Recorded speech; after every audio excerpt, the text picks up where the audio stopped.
যুদ্ধবিরতির পর নিজ বাসভূমিতে ফেরত এসেও যেন কমেনি গাজাবাসীর দুঃখ দুর্দশা। নাজেহাল অবস্থায় দিন পার করতে হচ্ছে তাদের। বাড়িঘর হারিয়ে আবাসন শূন্য অবস্থায় রয়েছেন শত শত বাসিন্দা। এছাড়াও দেখা দিয়েছে পরিষ্কার পানি ও মজুদ খাদ্যের সংকট। অল্প কিছু রুটি পাবার আশায় ঘন্টার পর ঘন্টা লাইনে দাঁড়িয়ে থাকতে হচ্ছে তাদের। স্থানীয় সময় সোমবার এমন চিত্রের দেখা মিলল গাজার উত্তরাঞ্চলে।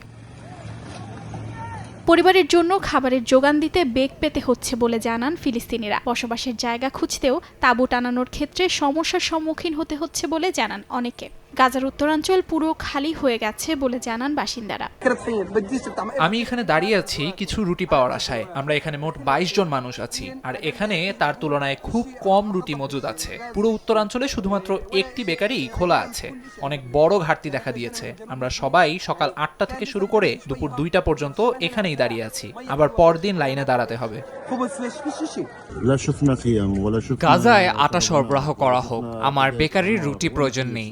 আটা থাকলে আমি নিজে রুটি বানিয়ে খেতে পারতাম, কিন্তু আটা কোথায়? এখানে কিছু নেই, জ্বালানি বা গ্যাস কিছুই নেই। আমরা সবকিছু হারিয়ে ফেলেছি।